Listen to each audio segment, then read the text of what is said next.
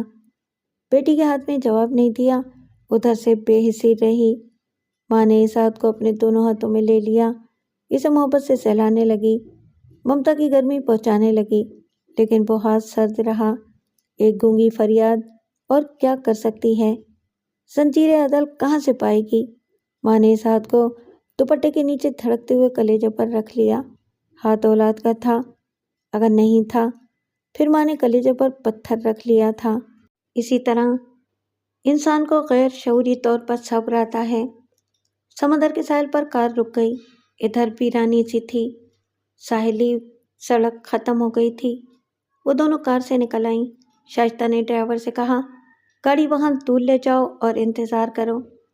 وہ گاڑی واپس موڑ کر لے گیا۔ رشیدہ نے کہا، تیری خاموشی میری جان نکال رہی ہے۔ میں کیا بولوں؟ بلایا تو آپ نے ہے۔ چاند کی 14ویں تاریخ تھی۔ ساحل پر جوار بھاٹے کا شور تھا۔ جنونی لہریں ساحلی دیواروں سے ٹکرا کر منتشر ہو کر چھینٹیں اڑا کر واپس جا رہی تھیں، پھر سخت ٹکرانے آ رہی تھیں۔ دیوار پتھر کی تھی، اس لیے دیوار کا کچھ نہیں بگڑ رہا تھا۔ رشیدہ نے کہا، یہاں کیوں آئی ہو؟ اتنا شور ہے کہ اونچی آواز میں بولنا ہوگا۔ اسی لیے آئی ہوں کہ آپ غصے میں چیخ کر بولیں گی، تب بھی کوئی قریب کھڑی ہوئی فیملی کو سنائی نہیں دے گا۔ وہ کان کے قریب آ کر بولی، میں صلح اور سمجھوتے کے لیے آئی ہوں۔ مجھے بتاؤ، تم اپنے باپ کا خون کیسے معاف کر سکتی ہو؟ خون بہا ادا کرنے کے لیے اپنی کروڑوں کی مل تمہارے نام لکھ دوں گی۔ ممی، جذباتی مکالموں سے پرہیز کریں۔ شازیہ اور زبیر میرے ماں جائے ہیں، میں ان کا حق نہیں ماروں گی۔ پھر آخری بات یہ ہے کہ میرے باپ کے خون کی قیمت کوئی ادا نہیں کر سکے گا۔ کیا تو خون کے بدلے خون کرے گی؟ میں جواب دینے سے پہلے چاہتی ہوں، آپ کو کیا لگتا ہے؟ کیسی باتیں کرتی ہے؟ کیا مجھے کوئی تکلیف نہیں ہوگی؟ کیا کوئی عورت راضی خوشی بیوہ ہوتی ہے؟ میں دوسری عورتوں کو نہیں جانتی، آپ کو تو بیوہ بننے کی پریکٹس ہے۔ رشیدہ نے اس کا ہاتھ تھام کر کہا، تجھے کیسے سمجھاؤں کہ تیرے باپ کے وقت میں کتنی مجبور تھی؟ آج بھی آپ مجبور ہیں، آپ میرے باپ کو نہیں بچا سکتی ہیں، آج سرفراز کو بھی کسی طرح نہیں بچا سکیں گی۔ اس وقت صبر کیا تھا، آج صبر کیوں نہیں کریں گی؟ تب اور اب میں فرق ہے۔ آج ہمارے خاندان کی جو عزت ہے، اس عزت کو برقرار رکھنے کے لیے ہی میں نے اس وقت خاموشی اختیار کر لی تھی۔ آج پھر وہی ڈرائیور ہے، وہی آقازادی ہے، اور آپ کے اونچے خاندان کی عزت اچھلنے والی ہے۔ آج پھر آپ کو وہی عزت برقرار رکھنا ہے۔ قدیم زمانے میں آندھی، سیلاب اور ناگہانی بلاؤں کو ٹالنے کے لیے انسانی جانوں کی قربانی دی جاتی تھی۔ ایک بار بدنامی اور رسوائی کی بلا کو ٹالنے کے لیے میرے باپ کی قربانی دی گئی۔ آج اسی بلا کو ٹالنے کے لیے آپ سرفراز کی قربانی کیوں نہیں دیں گی؟ میری سمجھ میں نہیں آتا، سرفراز کی موت سے رسوائی کیسے ختم ہوگی؟ سیدھی سی بات ہے، میں بشارت کو اپنی زندگی سے دور کر دوں گی۔ میرے گھر سے بے گھر ہونے والی بات کسی کو معلوم نہیں ہے۔ میں عزت دار بیٹی بن کر واپس آ جاؤں گی۔ میں ہاتھ جوڑتی ہوں، تیرے پاؤں پکڑتی ہوں۔ وہ بیٹی کے قدموں میں جھکی۔ بیٹی نے جھک کر اپنا پرس گرا دیا۔ ماں کے ہاتھوں کو پکڑ کر بولی، ہمیں دیکھنے والے یہی سمجھیں گے کہ ہم گرا ہوا پرس اٹھا رہے ہیں۔ آپ سیدھی کھڑی ہو جائیں، ورنہ عزت دو کوڑی کی ہو جائے گی۔ وہ پرس اٹھا کر ماں کے ساتھ سیدھی کھڑی ہو گئی، پھر بولی، میں جانتی تھی کہ آپ پاؤں پر گرنے یا خودکشی کرنے کا ڈرامہ کریں گی۔ میں آپ کی رگ رگ سے واقف ہوں، بارہا دیکھ چکی ہوں کہ آپ موت سے ڈرتی ہیں۔ آپ کو سرفراز سے محبت ہے تو جائیں، سمندر میں چھلانگ لگا دیں۔ میں قسم کھاتی ہوں کہ سرفراز کو معاف کر دوں گی۔ رشیدہ نے پورے چاند کی روشنی میں سمندر کو دیکھا۔ بڑی مزور اور خوفناک لہریں تھیں۔ لامحدود سمندر جیسے جبڑے کھول کر لہروں کی صورت میں آتا تھا اور موت کی دعوت دے کر ساحلی دیوار سے ٹکرا جاتا تھا اور چھینٹے چھینٹے ہو کر کہتا تھا، دیکھو، موت اسی طرح ریزہ ریزہ کر دیتی ہے۔ رشیدہ کو جھرجھری سی آئی۔ اتنے بڑے سمندر کے سامنے حلق سوکھ گیا اور وہ تھوک نگل کر حلق تر کرتے ہوئے بولی، کیا تو میرے ڈوبنے اور مرنے کا تماشا دیکھنے مجھے یہاں لائی ہے؟ ممی، آپ سوچ بھی نہیں سکتی کہ آپ کو جان دے کر بھی خوشیاں دے سکتی ہوں۔ جانتی ہیں کیوں؟ اس لیے کہ آپ نے سلامت کو مرنے دیا، مگر اس کے خون کو نابود ہونے نہیں دیا۔ اسے سمیٹ کر بنت سلامت کو وجود میں لے آئیں۔ وہ چاند کی روشنی میں بیٹی کو ایک نئے انداز سے دیکھنے لگی، دل میں سوچنے لگی، میں نے اسے کیوں پیدا کیا تھا؟